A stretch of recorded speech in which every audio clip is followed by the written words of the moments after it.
Okay, thank you. So thanks everybody for joining us. We're going to have a webinar on estate planning for ALS patients and families with Ms. Jenna Nguyen, who has kindly joined us today.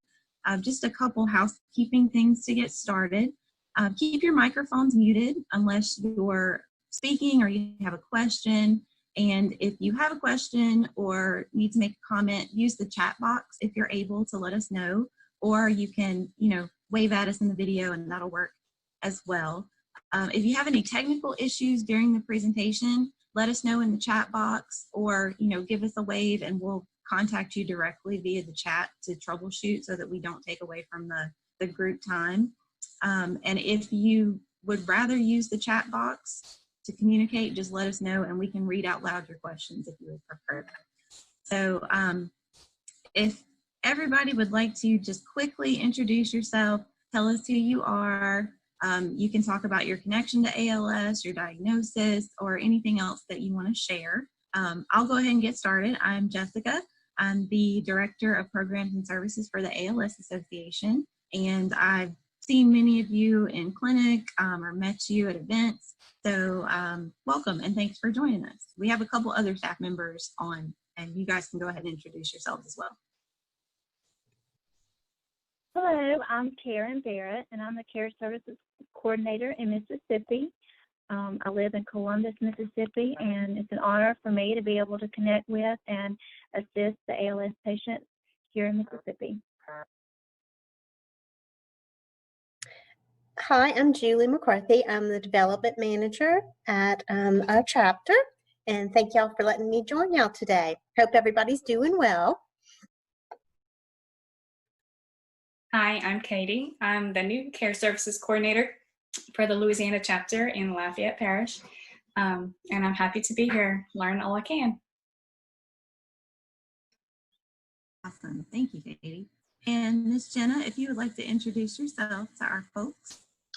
Hi, my name is Jenna Nguyen, and I am an attorney here in Lafayette, Louisiana. I've been practicing for just over 5 years now, or right around 5 years. And I've spent most of my time focusing on estate planning and probate, which we'll all touch on in my presentation.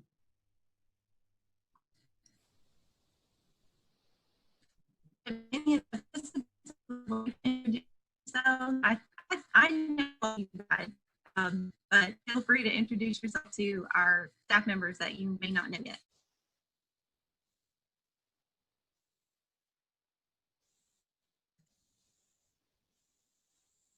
We can go ahead and get started.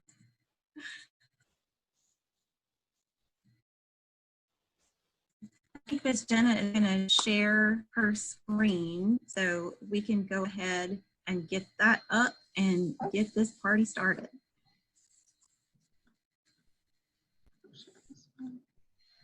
Okay, there we go. All right. So we're here to talk today about estate planning and what estate planning is. So estate planning generally focuses on 3 types of documents. Now there's other things that can be included in estate planning, but I'm going to focus today on the main 3 types of documents that are included or that are considered part of estate planning. And those are a power of attorney, a last will and testament, and a trust. So a power of attorney is a highly important document in estate planning, and it is simply a contract where you allow someone else to step into your shoes to take actions on your behalf. So while you may think that, oh, my spouse can always just take actions on my behalf, whether that's selling a car or accessing your IRA or 401k, that is not necessarily the case. A lot of times, in order for even your spouse to take an action on your behalf, you're going to need a power of attorney, especially in Louisiana, because of our community property laws. And if you don't know anything about Louisiana community property laws, the simplest answer to that is that community property is everything that's acquired during a marriage. There's a few exceptions, but just go with everything acquired during a marriage, and each spouse owns 1/2 of it. So if you buy a house during a marriage, each spouse actually owns 1/2, and each spouse can only deal with their 1/2. So for instance, my husband and I were married. We bought our house during the marriage. If he wanted to sell the house, he actually needs me to sign on that because I technically own one half of it. So that's where this power of attorney can definitely come into play, in that, let's say I was going to be out of town when we're selling our house and we don't want to delay the closing. In order for him to sign on my behalf, he's going to need a power of attorney saying he can sign on my behalf to sell the property, because he doesn't have that authority to do so immediately. Another example would be if I had a stroke. Hello. If I had a stroke and became incapacitated and he wanted to access my 401k to help pay the medical bills, he would not be able to do that without a power of attorney, because it's my 401k and his name's not on it. Even though he's my spouse, he still doesn't have access to it. So again, a power of attorney is just a document where one person called the principal appoints someone else called the agent to act on their behalf. So if I had a power of attorney, I would be the principal and I could appoint my husband as the agent to take actions on my behalf. Now, a power of attorney can include all types of actions, whether it's financial, being able to access a bank account, a 401k, an investment account, or whether it's medical, allowing that person to make medical decisions on your behalf. And there are also two ways to do a power of attorney. One is, we just call it a durable power of attorney, and it's effective immediately upon signing. That means that once I've signed it and my husband as my agent has signed it, he can immediately go take actions on my behalf, whether that's closing out our bank account and moving it to a different bank, selling our house, accessing my 401k, making medical decisions for me. Whatever the case may be, he can do it immediately upon the signing.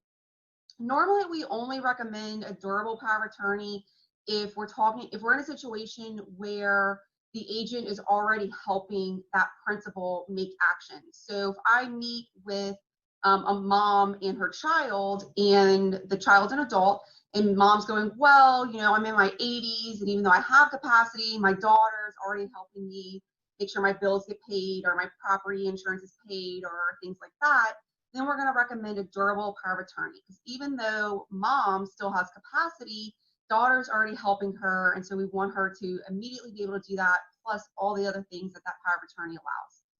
Now, the other type of power of attorney is what we call a springing power of attorney, and it does not become effective until either two doctors or a doctor and the agent sign an affidavit saying that the principal can no longer make or communicate reasoned decisions for themselves.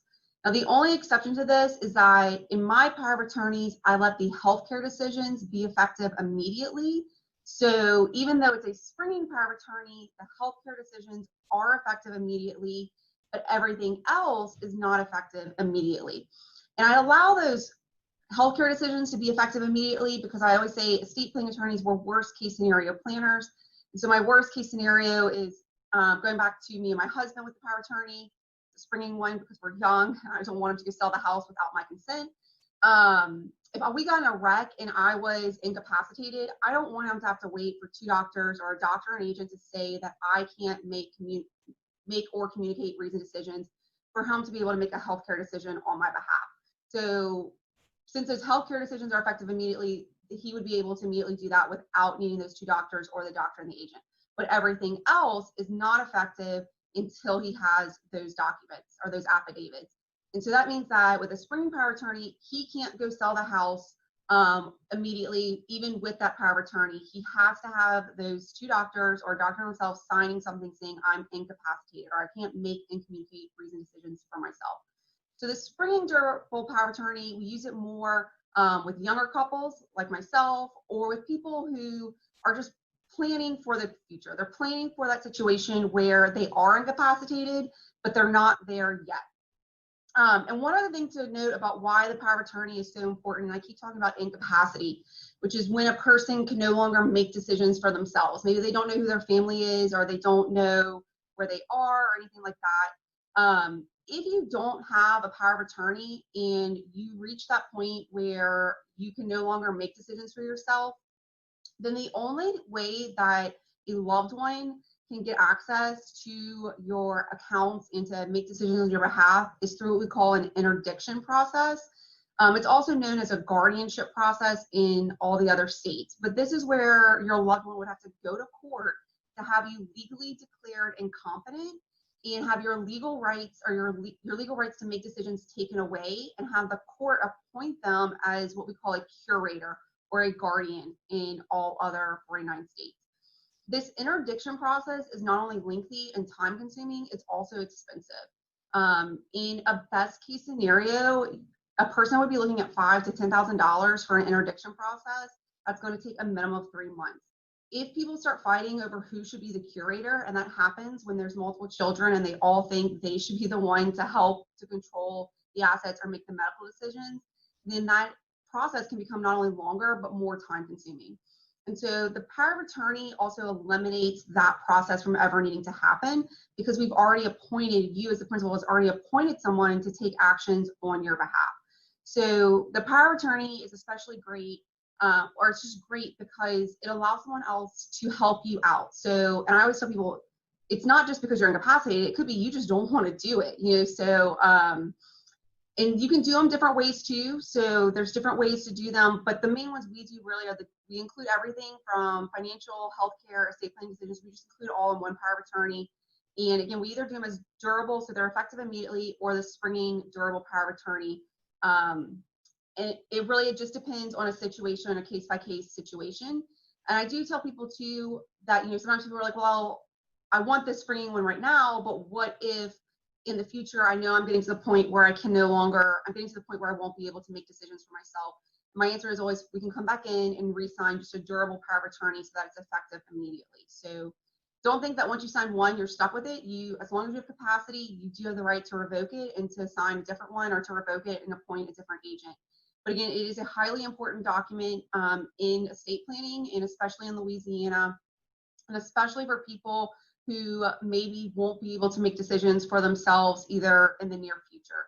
Because again, once you can no longer make decisions, our only option is that interdiction process, and I want to avoid that at all possible costs. So that's the power of attorney, and there's a lot in it. I'm not going to go over every provision that I would put in a power of attorney right now, but there are a lot of provisions in there. Okay, so the next important document. Jenna, Oh, yeah. 1 second. I'm sorry. I'm not able to see your screen. Are other people able to see your screen? Okay, let's see.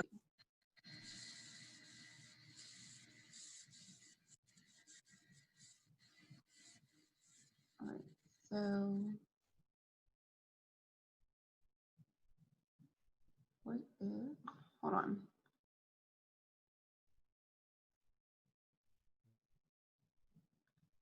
The next one is,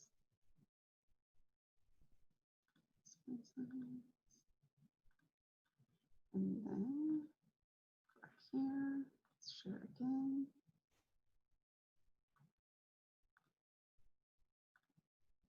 Okay, can you see it now? Yes. Yeah, we got it. Okay, let's go back to the beginning then. Okay. Okay. So, all right, so this was the slide on the power of attorney, and it just really kind of laid out everything I was talking about. I'm a very visual person, so I like to be able to see whatever the presenter's telling me. So that, again, it was just the information on what exactly would be kind of in a power of attorney. All right. If anybody, if you guys want to refer back to this, we're recording this, so we'll be able to, if there were specific things that were missed, we can, go back and check. Yeah, I'm always happy to send you the power of attorney too, Jessica, so that way if they want it, or not the power of attorney, present the PowerPoint. So Sure. I don't want to. Awesome, thank you. All right, so now, and I can't see what y'all are seeing, I don't think, but so now we're going to talk about the last will and testament. And this is the other part of estate planning. And generally when people come to me for estate planning, this is what they're coming about, is what a last will and testament.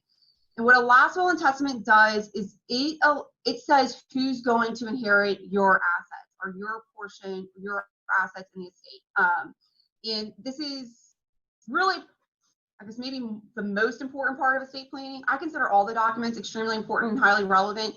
But again, generally people come in and they're wanting the last will and testament. And once we start talking about it, it raises the power of attorney and then the trust that we'll talk about in a second. Again, so last will and testament, all it does is says who's going to inherit your assets. So my last will and testament, for example, says that my husband inherits my interest in the house. And again, that's because we have community property. So I own one half of the house. So if I die, he doesn't necessarily inherit, well, it's community property. So we don't have kids. So he would inherit the other interest in my house. But I just want it to be clear that he does inherit my interest in the house. So, you know, my last will and testament, again, we don't have kids yet. So it says I leave my interest in the house to my husband. So again, that's all the last will and testament does. It just says how you're leaving your assets and who you're leaving them to. One of the most important things is that a last will and testament, a properly drafted one, can make sure that your children aren't fighting at your death. So probate or successions, that's the transfer of assets after someone has died, and that's where this last will and testament comes into play. So once you die, your last will and testament would get probated or given legal effect with the court, and then it governs how your assets get distributed. There are times though where parents go, oh, I leave all of my estate to all three of my kids equally, and they don't necessarily say, okay, well, child A is getting the dining room table, and child B is getting the antique armoire, and child C is getting my gun collection. And you may be thinking, well, Jenna, that's not necessary. My kids get along great. They're going to divide everything equally. It's going to be perfect. I honestly hope that's the case for every single person. But I can tell you, I've seen a lot of situations where that's not the case at all. And to me, the reason is that once a parent has died, and especially once both parents have died, all the kids have left of their parents besides their memories is these items that they're sentimentally attached to. And all of a sudden, those items become the most important thing in the world to them. And that's what they're going to fight over. So generally, the kids aren't fighting over the money because everyone gets an equal share of the money. What they're fighting over is the items in the house that they are sentimentally attached to, whether that's mom's engagement ring or, you know, dad's gun collection or the dining room table, the village, Christmas village, whatever the case may be, that's what they're going to fight over. But a properly drafted will, would he be able to say, I leave the dining room table to child A? So I always advise my clients here, but depending on the age of the kids, I will actually advise my clients to talk to their kids about what items in the house they would want. This is something my family does all the time, especially with my grandparents. I was actually home this weekend and I reminded them that I really want the dining room table and I'll be really upset if it's not left to me. They laugh, but at least they know, hey, Jenna really wants the dining room table. Another hot item in my family is the Christmas village. My grandmother has this beautiful Christmas village that she's collected from over the years, and it takes up like a whole bookshelf in the living room when she puts it up. And my dad's the one who always helps her put it up and has built all these expansions for it to be shown and everything like that. And one of my cousins, when I was there, told my grandmother, Mimi, I want the Christmas village. And she said, oh, sweetie, I'm sorry, but that's for Uncle Danny. And the reason I mention this is that even though me and my cousins have actually no right to my grandparents and what their estate, because both our parents are still alive, if my grandparents don't leave that Christmas village to my dad, my uncle has a reason to say, wait, I want the Christmas village because he knows his daughter wants it. And again, that's potentially causing a fight between two brothers. And I hate to see it, but I've seen these fights occur, and these kids will never, or the siblings will never talk again. That relationship ends up getting a wedge in it, and it can sometimes never be fixed. So again, I always encourage my clients who have multiple children, especially adult children, to kind of ask their kids, what is it that you would want if I were to pass away, or if me and your mom or both parents were to pass away? And sometimes the kids may not tell you, but hopefully they at least say those items that they really, really want. So again, that way you can put it in your will and you can prevent that fighting before it even starts. So there's no question, you know, in my situation, my dad's getting the village and there's no fight over it. My uncle has no right to it. We already know dad gets the village. So that's one really important thing about a last will and testament. And on the slide, you can see I've given some kind of examples of provisions that a last will and testament may have, such as leaving an interest in the family home to a husband, leaving the engagement ring and wedding band to a daughter, and leaving a watch to a son. And those are very specific. I've also, you can always leave the funds to all of the kids in equal portions. So there's other ways, other types of provisions that will be in it, but those are just a few examples. Now, there's one thing to note.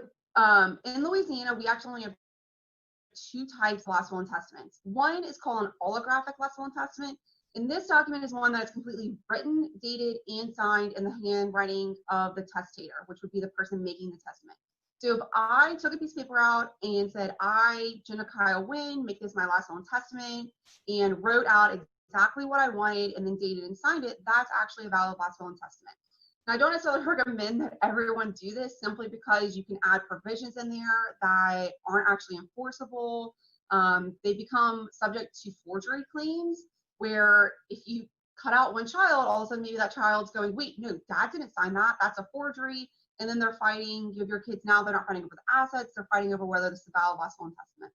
So I don't, while an holographic last will and testament is completely valid in Louisiana, it's not my favorite recommendation for clients to use, and I generally recommend it be used in very extreme and emergency type situations. The other last will and testament is called a notarial last will and testament, and it's one where it's typed and generally by either a notary public or an attorney like myself, and the person making the testament comes before me, we go over it, and they sign it in front of myself as a notary and 2 witnesses. So that's why it's the notarial one, because it has to be notarized and witnessed by 2 witnesses. Now, the notarial last will and testament also has some very specific form requirements for it. And so if you are ever online and you just Google like Louisiana last will and testament, and you find a website that says, hey, here's a notarial last will and testament, and just print it out and sign it and whatever else, please, please, please do not do that. I see people come in with those all the time, and they're not valid in Louisiana because they're missing certain requirements that our notarial last will and testament has to have. So even though the website, LegalZoom or whatever may tell you, no, this is a perfectly valid will in Louisiana, please, please do not believe that. And I highly recommend you either see a notary public or an attorney, and I highly recommend an attorney more than a notary. But I do recommend you see an actual attorney or notary public to have a notarial last will and testament done, because again, in my experience, those forms printed off of the internet are not valid. And then that means if you don't have a valid will, then your estate is going to go by what Louisiana provides for how your estate devolves or how you inherit your assets. And that's really actually the main reason a lot of people will do a last will and testament, is because they don't want their estate to be inherited by who the law says inherits their estate, or because they don't like all the provisions for what the law says. So even though they may be, oh, well, I'm fine if my spouse inherits my interest in the community property, you have children, that can cause some complications. And we're actually, assuming we have time, we'll get to that at the end. But I wanted to talk more about the documents themselves this time, as opposed to exactly why these documents, why you should do them, or how your estate devolves without a last will and testament. So again, there's 2 types of wills in Louisiana. If the will just says how you're leaving your estate, and I highly recommend that you see an attorney. One who focuses on estate planning is always the best, to make sure that your notarial last will and testament is appropriately drafted and executed according to our legal requirements. And this will actually, I forgot about this. This is about some of those legal requirements. And the attestation clause is the most important legal requirement of a notarial last will and testament. And it's this clause over here that says, in our presence, the testator has declared or signify that this instrument is a testament and is signed at the end on each other page in the presence of the testator and each other. We have hereunto subscribed our names on this day of 2020. This clause, the law provides this clause. Okay, so our law says, here's what you need for this clause. And despite that, and it does say it can be substantially similar to it, but despite that, I will see wills where this clause is completely different and has all this extra language in it. And Louisiana courts are very, very particular about this clause, and have held wills invalid where there being like 4 words different. So that's why I say that, seeing an estate planning attorney or an attorney who focuses on estate planning and doing last wills and testaments is highly important, simply because I've seen attorneys and notaries not have this clause right, and it causes the entire will to be invalid. And it's just really unfortunate, because that's not what we want, and the clause is provided for by law. You can simply copy and paste it. So again, this is really one of those important requirements of a notarial last will and testament. So if you are going elsewhere, if wherever you're going, if you don't see this clause right, then again, red flags, and maybe that's not the person you want doing your last will and testament. Okay, so the other important document that comes in with estate planning is a trust. And the way a trust is really, it's kind of an entity, but the law really describes it as a relationship between a settlor, who's the person that establishes the trust and initially puts assets in the trust, the trustee, who's going to manage all those assets in the trust, and the beneficiary or beneficiaries who will ultimately receive the assets in the trust. So the trustee manages the assets or the property in the trust for the benefit of that beneficiary or beneficiaries. The way I always explain it, though, is the trust is what gives you dead hand control over your assets. So again, the will can say, I leave all of my funds to a trust, and that's all I can do. It can't say, I leave, or I want my funds to pay for my child's education if she has a 3.0 and is full-time. Well, the will can't do that. The trust can do that. So that's the great thing about a trust, and that's why I say it has dead hand control, is because in a trust, you're able to tell your trustee, here's what you can distribute assets for. So if you have a newborn baby, you may be saying, hey, trustee, there may be a provision in your trust directing them to be able to pay for daycare or for lower school and middle school and high school, or for extracurricular activities associated with those with lower school or middle school or high school. And again, we even go into college, so the trust is where you can say, I will pay for the beneficiary to go to college for their tuition, books, whatever you want, as long as they have a 3.0 or as long as they're full-time. So the trust, to me, if you have minor children or even young children, 18 to 20, 18 to 25 really, the trust is super important, because if you, let's just say both you and your spouse die, minor children don't actually inherit property. So whoever becomes their guardian or the person that's going to take care of them, they're going to be the person to inherit that property, and they're going to be the one to manage it until that child turns 18. And then when that child turns 18, they're going to get whatever's left over. Now, I like to think that I was a pretty responsible 18-year-old or even 24-year-old. But I can tell you, when I look back, if I had inherited any sum of money at 18, I probably would have done a gap year, not gone immediately to college and been like traveling in Europe. Or if I inherited at 24 when I was graduating law school, I probably would have done the same thing. And so even for me, again, I like to think I was pretty responsible. I made a lot of economical decisions in regards to schools and things like that. But I think it's very rare that you're going to have a 20-year-old who's able to say, oh, I just inherited $10,000 or $100,000 from mom and dad, and I'm going to use it appropriately and invest it or spend it on college. The reality is it's probably not going to be spent appropriate. And then when that kid actually needs those funds, they no longer have them. So that's why I really like the trust, is because not only does it make sure that your child as a minor or as a young adult isn't the one in control of the assets, you're also again able to say what the trustee can distribute assets for. So whether it's college, starting a business, going to med school, buying a car, buying a first house, getting married, whatever the case may be, you're able to tell that trustee, hey, look, this is what you can distribute assets for. And then the other thing we do with, oh, look,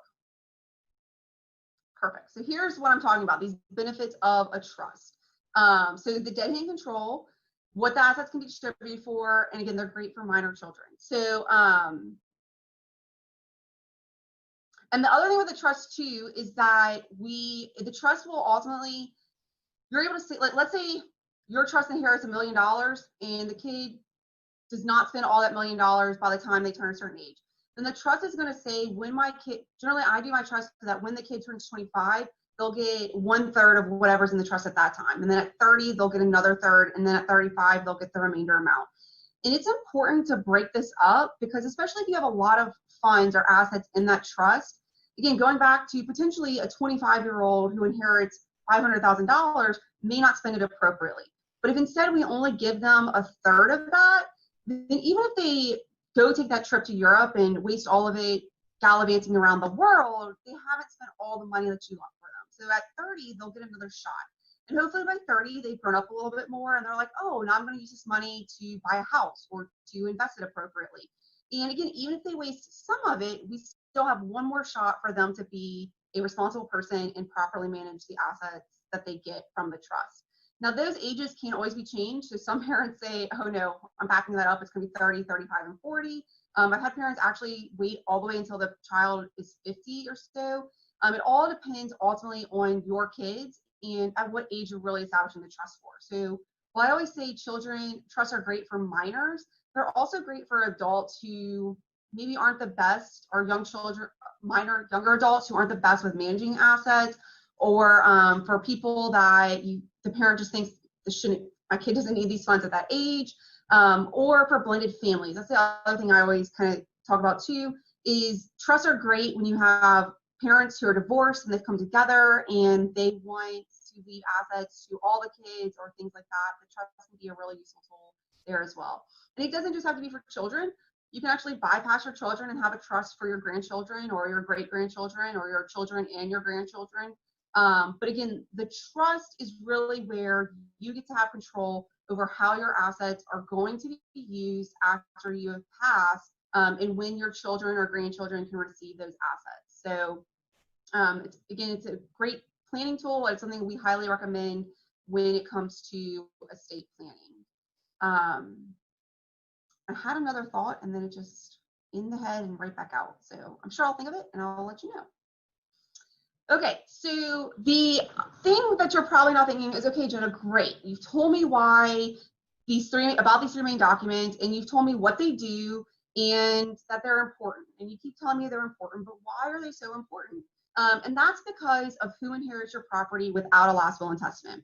So I have clients come in all the time, and even married clients, and they're like, oh, well, my spouse will just inherit all of my assets. I'm like, that's not actually the case. So people tend to be shocked at who inherits their assets if they don't have a will. So we kind of talked about community property, which is property acquired during the marriage and it being owned 1/2 by each spouse. Additionally, we have separate property, which is something you've acquired before the marriage, property you inherit, or property that was donated to one spouse. So for property acquired before the marriage, my husband purchased his car before we got married, so his car is his separate property. I have no interest in it, no right to it. If he were to die, I would not inherit his car unless he has a last will and testament. Inherited property is the same thing. So even you can inherit property. So let's say someone in my family dies and I inherit a house. That's my separate property and my husband has no right to it, and he's not going to be the first person to inherit that from me. One thing to note about inherited property though is that if you inherit funds like cash or a life insurance policy proceed, and you put those funds into a joint bank account with your spouse, you've pretty much turned those funds into community property, because there is no way for us to go back and say, oh, well, Michael inherited $500,000 and it was put in the joint account and they used X, Y, and Z for ABC. There's no way to do that. So when it comes to funds, the only way to keep them separate is to have them in a separate bank account with just your name on it, and to have some type of documentation, I guess, saying, hey, look, I inherited this life insurance policy worth $1 million and I put it in this account with just my name. Property donated to one spouse could be my grandmother giving me her wedding band before she died. She gave me one of them. But it could also be all the gifts my husband gives to me, whether it's a plant, because I love plants, or a new golf club, because we golf. That's all my separate property. And the reason is, once you as a spouse give a gift to your other spouse, you're deemed to have given them your interest in that property. So if you decide to gift your spouse a car and you put it in just their name and there's the right documentation for it, you've actually turned that car into your spouse's separate property. And the reason this distinction between community property and separate property is so important is because it determines who inherits your assets without a last will and testament. So community property would be inherit. So as you can see, we're gonna go with you. I haven't figured out how to add my spouse yet. I'm still working on that, but I was working on the flow charts in PowerPoint and Word, and they don't have a little connection thing for me, or at least not that I've figured it out. Okay, so you're here, and if you were to die without a last will and testament, and you have only a surviving spouse, then your surviving spouse, who just imagine they're right here, would inherit all of your community property. Now, if you have children, then what happens is your spouse will keep their interest in the community property, and they will inherit what we call a usufruct over your interest in the community property, but your children, whether it's 1 or 5, will inherit what we call the naked ownership over your community property. So if you're not, so you may be thinking, Jenna, what's this usufruct and naked ownership? And what are all these weird terms we're talking about? And the simplest explanation is that in Louisiana, we divide property rights in 3 rights. The right to use property, such as living in a house, the right to enjoy revenue from property, such as getting dividends from stock, and then the right to sell property, or really it's dispose of property. So selling property, leasing property, donating property, whatever the case may be. The usufruct combines those 2 rights, the right to use it and the right to enjoy the revenue from it, but it does not include the right to dispose of the property. So if you die without a will and you have community property, which means you are married when you die, because you can only have community property if you're married when you die, then your spouse will keep their interest in community property and they'll inherit that usufruct over your interest in community property, but your kids inherit that naked ownership over the community property. Okay, Jenna, that's great, but what does that really mean? What this means is that, let's say your spouse decides, hey, I want to downsize, or I don't want to live in the country anymore, so I need to sell the house. But your spouse can't sell the house without the consent of your kids, because they're the ones who have the right to sell the property. So this can create some problems, especially if the kids don't want to sell the property. Or if you have minor children, then there's a whole other issue associated with that. So that's the community property, and the only people that can inherit community property are the surviving spouse and children or grandchildren. If you have a deceased child, then grandchildren, great-grandchildren, on down that line. But again, those are the only 2 people, and complications can arise because of that usufruct. I love the usufruct, but there are complications with it. Now, your separate property, so again, something you inherited or you owned before the marriage, so that will actually first be inherited by your children, your grandchildren, or your great-grandchildren. So if you purchased your house before you got married and your spouse moved in, that house is still your separate property. So when you die, your children inherit that property, the home, and your spouse has no right to the property. This can definitely happen when you have those blended families, because potentially one spouse already owned the home. When they get married, the other spouse moves in, including those, maybe they have kids together, maybe they don't. But then ultimately, if that spouse who owns separate property dies, those kids inherit the property, and if they don't like stepmom or stepdad, they can kick that person out because they have no right to the property under the law. If you don't have children, then it would be your siblings to inherit your property, including nieces and nephews, and or your parents. So if you have both parents and siblings, then your parents inherit the usufruct and your siblings inherit the naked ownership. If you only have parents, then your parents would inherit the property. If you only have siblings, then your siblings would inherit the property. Now, this usufruct to your parents is a joint usufruct. So if your parents are divorced, like mine are, they still both inherit the usufruct. So I don't really know how that's going to work out. My mom and dad do not necessarily get along the best. They really tried, but they just, water under the bridge, whatever. And so that's another reason I have a last will and testament for whatever is my separate property. I want to make sure my husband actually inherits it, because that's who I want to inherit it. But also, I don't want my parents to have to deal with this joint usufruct and them fighting over who gets, the money or whatever. So that can just be a disaster. Now, if your parents are still married, then maybe it's a lot better. But ultimately, again, it'd be your parents and your siblings. And by siblings, we go down to the nieces, nephews, great nieces, great nephews. Now, if you don't have children, parents, siblings, nieces, nephews, then your surviving spouse can inherit your separate property. So as you can see, your surviving spouse is pretty low on the list of who inherits your separate property. And that's, again, a really important reason to do a last will and testament is if you're wanting to leave the house that you owned before you got married or that you inherited from your family to your spouse, you're going to have a last will and testament, especially if you have children, parents, siblings, nieces, and nephews. After a surviving spouse, then we look at other ascendants, which would be grandparents, great-grandparents. And then after that, we would go to other collateral. So there we're talking about an uncle or cousins, things like that. And then if you have no family whatsoever, then the state would inherit your property. So again, this is who inherits your property if you don't have a last will and testament. And it is not as clear cut as, oh, my spouse inherits all of my property. In Louisiana, that is definitely not the answer. And so that is a main reason you want to do a last will and testament, is to try and avoid some of the complications that can arise with who would inherit your property without a will. Now, I will say this, if you're my maternal grandmother who only has one child and she wants her one daughter to inherit everything, then maybe you don't need a last will and testament, because again, that's a very simple situation. My maternal grandmother is not married and she has one child. So she wants everything to go to her daughter. Well, that's pretty easy, so that's what's gonna happen by law. So that's okay. But if you don't like what happens by law, then you have to have a last will and testament. And if you want to be able to say what your kids are going to inherit of your specific assets, or not even kids, nieces, nephews, whoever the case may be, again, you need a last will and testament. So here's the sheet on what that usufruct is, and we've talked about this. One thing to note, though, is that the reason this usufruct is so important is it ensures that whoever is the naked owner ultimately inherits the property. Because when that usufruct terminates, the person who had the usufruct has to either return the property or return the value of the property to the naked owner.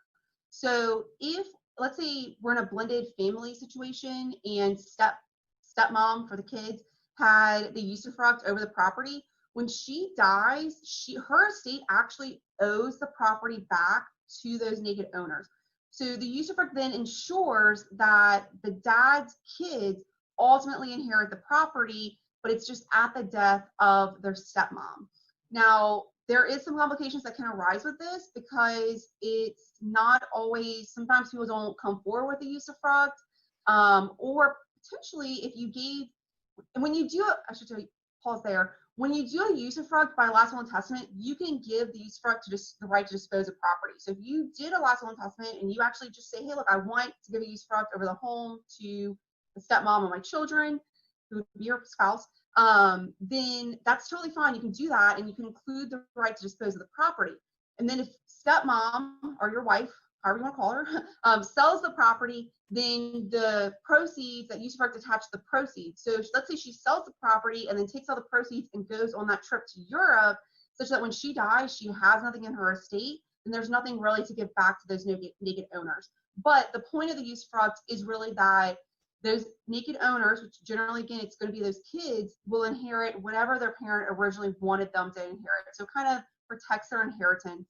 And that's one reason that even when we're doing last will and testaments, we will sometimes still use the usufruct. And it's part of the reason why that usufruct is there as well. So then just a couple issues that can arise without a last will and testament, and we kind of touched on some of these. So minor children, again, they can't inherit property. So someone is going to inherit the property for them, whether that's your current spouse, an ex-spouse, or grandma or grandpa, aunt and uncle, whoever is going to end up having custody of them. And then once they turn 18, they would get those proceeds. Also, are the assets. Also, if it is actually a minor, then you have to do what we call a tutorship proceeding, where a tutor or a guardian is appointed for the minor, and then that's how they take control of the assets. So there's even another step involved when you have minors. Again, we talked about this, the legal usufruct to the surviving spouse doesn't include the right to dispose of the property. So if your spouse wants to sell the home, she can't do so, he or she can't do so without the children's consent. The children are minor, we're back to that tutorship proceeding. We need court authority to sell the home. If they're not a minor, then we need their permission. And if they don't want to sell, then we're kind of in this little bind where, what are we doing? How does mom, or how does the surviving spouse sell the home? And then another thing is with blended families, Louisiana law does not recognize stepchildren, step-parents, step anything. So if you are in a blended family and you want your stepchildren to inherit from you, or maybe you want a step-parent to inherit from you, you have to have a last will and testament, because otherwise they do not inherit anything from you. The law does not recognize stepchildren or step-parents as someone that can inherit from someone who's died. So they're pretty much just, when it comes to a succession or probate without a last will and testament, we just ignore any kind of step, whether it's step-children, step-parents, step-grandparent, because again, when it comes to our law, they just don't exist. Which can be really unfortunate, especially if you helped raise that child from the time they were really little and you basically consider them part of your child or one of your actual children, then again, you're going to have a will to leave anything to them. Okay, so the other reason that estate planning is highly important in Louisiana, especially when we have children under the age of 24, is because of forced heirship. Forced heirship is a concept unique to Louisiana. You will not find it in any of the other 49 states. You may find it in France if they still have it. But a forced heir is a child who at your death, it has not attained the age of 24, or who because of a mental or physical infirmity is incapable of taking care of his or her estate. So I don't have kids yet, but I'll just use myself as an example. If I had one child who was under the age of 24, then the law requires that I leave 25% of my estate to that child. I can't get around it. Now there are a few ways to get around leaving your estate to a forced heir. When your child's a minor though, none of those ways apply. You have to pretty much wait until they're 18 for any of those ways to apply. And they're all pretty serious. Because in order to disinherit a forced heir, they either have to have not talked to you for 2 years, once having turned the age of 18, which includes they didn't send you Christmas cards or like a text message, or probably now you even a message on Facebook or anything like that. Or they had to have like physically hit you or beat you or accused you of a crime. There is one where they married without your consent, but again, that's a weird one. So there are very specific ways to disinherit a forced heir, and we actually have to put those in the will. So if you want to disinherit a forced heir, you have to have a last will and testament that says you're disinheriting the forced heir, and we have to say why you're disinheriting the forced heir. But again, if you have one forced heir, you have to leave 25% of your estate to a forced heir. And so as you can see, that's where this last will and testament can come into play, especially that trust, because now I can say, oh, well, I leave the forced portion to my child, but I leave it to the trust for them. That's totally acceptable. You can leave that forced portion to a trust for that forced heir. And then again, now in that trust, you get to control when that forced heir is using those assets and what they can use those assets for. You can also leave them the forced portion, but give a usufruct to your surviving spouse over that forced portion. So they don't necessarily have to inherit it right away, but they can, you still have to accommodate that forced portion when you have children under the age of 24 or a disabled or special needs child. Now, if you have 2 or more forced heirs, then the law requires you to leave 50% of your estate to your forced heirs. So if I had 2 children under the age of 24, I have to leave them 50% of my estate. Now, remember though, when I'm thinking of my estate, I'm thinking of just the one half that I own. So I'm thinking of like my share of the house. And if you think about it that way, I have to leave them half of my share of the house. So really, because I have 2 in this situation, so I have to leave them a fourth overall of the interest in the house. Now again, I could leave it to a trust and give my spouse the usufruct or different things like that. So forced heirship is another reason that estate planning and those trusts can become very important, because it's something we want to accommodate, because it just adds this whole other wrinkle to who inherits your assets without a last will and testament, and then again when they're inheriting them, and then dealing with this whole forced heirship just adds again another layer of complication.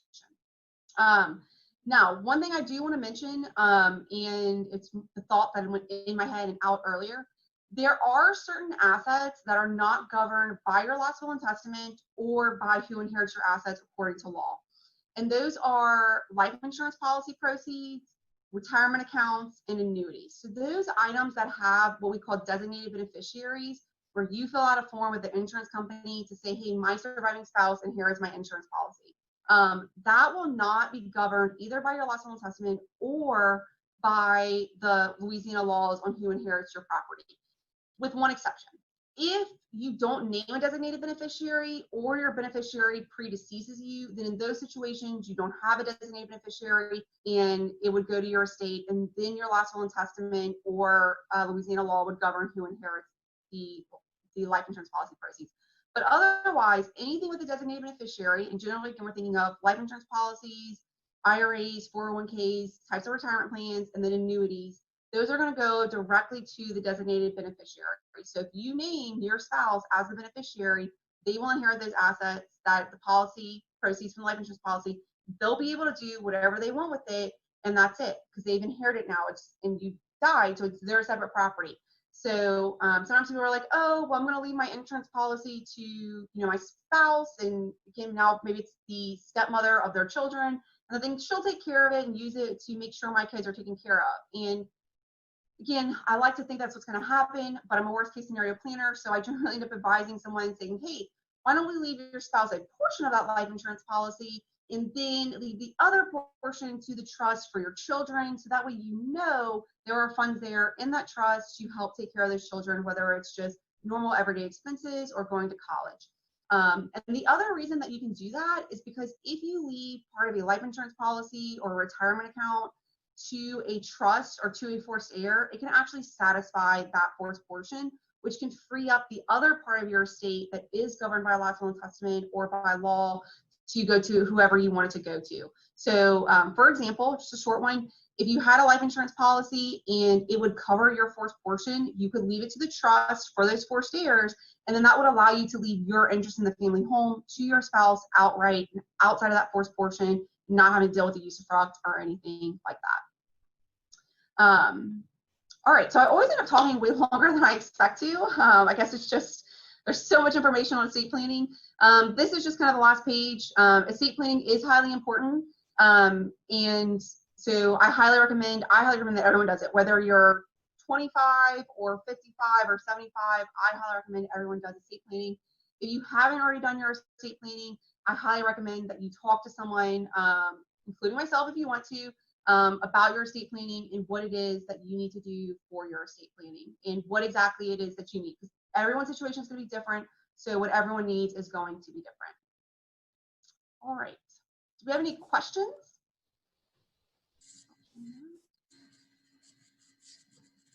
I just want to say thank you. That I feel like I just took a crash course in estate planning. Like, wow. Everyone always says that, and again, there's just so much information. It's so important, and I can tell you about the documents all day long, but if you don't know why you really need those documents, then I feel like it just goes in one ear and out one other. Almost kind of like retirement planning, you know, like, oh yeah, you need to save for retirement, you need to save for retirement, but until you finally start working and realizing, oh, if I don't start saving, I'm not going to be able to retire at 65 and do all those fun things, it doesn't really click. And so I find why you need a last will and testament or a power of attorney or a trust that really clicks when you know what happens if you don't have those documents. So it is kind of a crash course in estate planning. Kind of like a little mini legal lesson there. But again, I find it's what helps you understand why it's all relevant. I have a question.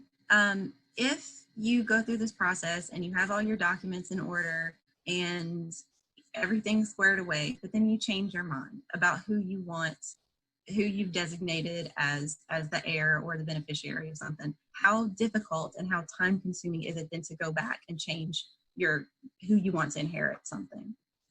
Yeah, it's a great question. So all the documents, whether it's a trust or the power of attorney or the last will and testament, they can all be revoked at any time before you die and as long as you have capacity.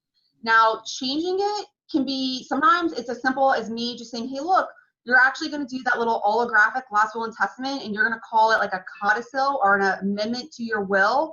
And you're just going to say, I delete, Article 3.1 and replace it with the following. So in that situation, you're just maybe replacing who inherits your house.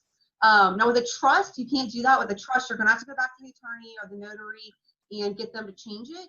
But I will say changing those things isn't necessarily as, it's not super difficult because potentially you've already got everything, you've already been through the process once of what you need to do. So now you're just making some changes to who you want to leave an asset to or who you want to name as your agent or a guardian for your minor children or something like that. So those changes can be relatively simple and can be accomplished a lot faster.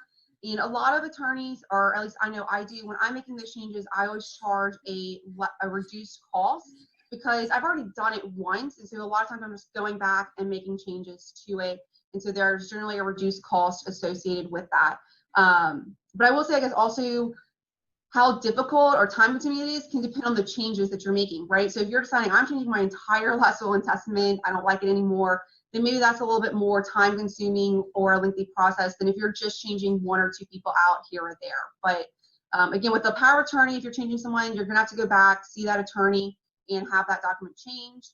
If you're changing the last will and testament, it could be you're needing to go back to the attorney and have the whole document changed. It could be you're doing a simple, maybe a little holographic will, change one little part of it, and again, we call that a codicil, or you're going back to the attorney just because that's what you want to do to feel safe.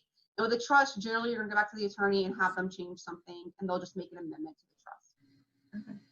If you're in a situation where it does kind of become emergent, you need to get it done quickly, with the codicil, would that entail also having that, was it the attestation clause? Would that be a part of that as well? No, so the, well, it depends on how you do it. Honestly, if you do it by that allographic will where you completely write it, that doesn't have an attestation clause. But otherwise, if you're doing that codicil as a notarial testament, then you're still going to have that attestation clause, because that clause is what tells the court that the requirements for how to execute a last will and testament were all followed. So without that clause, even in a codicil, you could have an invalid codicil. So now I will say there are times where we have clients come in and they're like, I need this tomorrow. And generally we're able to work with them and accommodate them. So I've had people come in, they're like, hey, you know, mom's on the downcline and we really need to have this power of attorney done. Or they're going to have surgery the next day and they really want to make this amendment to their will. And again, generally, because I think estate planning is so important, I make time to accommodate them to make sure I can get to see them and get those documents executed before they have to go into the surgery, or before, you know, we're to the point where they can no longer do it because they don't have capacity. So I think most estate planning attorneys, I'd like to think that most estate planning attorneys will accommodate emergency situations because we expect them to come up at times. And again, there's different ways to do it. And so depending on the situation, it's going to depend on whether or not I tell you just do the little allographic codicil, or no, you need to come in, or whatever the case may be. But again, I think most attorneys, estate planning attorneys, would accommodate someone in an emergency situation because we realize it happens. Okay, cool. Stephen G sent a question through the chat. Does a last will and testament have an expiration date? No, it doesn't. Well, it doesn't. That's okay. Trick question there. It doesn't have a expiration date necessarily. The only expiration on a last will and testament is once that succession is open, and that generally requires having a succession representative appointed. So something has been filed with the court to officially open a succession. From the moment that succession is open, the will has to be probated or given to the court, and the court says it's a valid will within 5 years. So someone could potentially open your succession, not inform people because, you know, I don't know if they just didn't, and wait the 5 years. And then at that point, someone can't come back and probate a will after that 5-year mark. But otherwise, a last will and testament doesn't have an expiration date. So I've had clients where they come to me and they're like, hey, here's mom's will. It's from 1982. And it's still a valid last will and testament because we're just now opening the succession. So the only expiration date on a last will and testament is really going to occur once that succession's open, and then there's a 5-year time period to get it to the court. But otherwise, there's no expiration date. So you could do a last will and testament today, and it's good 20 years later, as long as that succession hasn't been open and 5 years past since that date. So otherwise, no, there's no expiration date on a last will and testament. There's really not an expiration date on a trust either, because they will have a term generally in them. So the term is that only kind of expiration date. Powers of attorneys don't technically have an expiration date. We do generally recommend that at least every 5 years, if the person has capacity, they're coming back in and maybe updating it or re-signing it. But that's because financial institutions get a little nervous getting a power of attorney after it's 5 years old, especially if the person has capacity. But again, those don't even have an expiration date themselves, unless we put one in there, which we don't. Does anybody else have any other questions? No problem, Stephen, you're welcome. Any other questions before we wrap things up? All right. If you have questions that you're, not comfortable sharing with the group, feel free to call me or send me an email or message, and we can definitely take it from there. We are, like I said, we are recording this. We are going to be putting the recording up probably on YouTube, maybe on our social media. So you'll be able to review the content there. If you'd like to connect directly with any of the presenters, any of our staff members, you can just reply to the email invite. You can message us on Facebook, whatever your communication preference may be. So yeah, thank you so much, Jenna, for sharing all of this incredibly valuable information with us. It's been absolutely fantastic, and I anticipate that we'll have some questions to come back after we wrap. So again, thank you, everybody. We really, really appreciate it, and we'll see you guys next month. Thank you for having me. No problem. Y'all have a good one.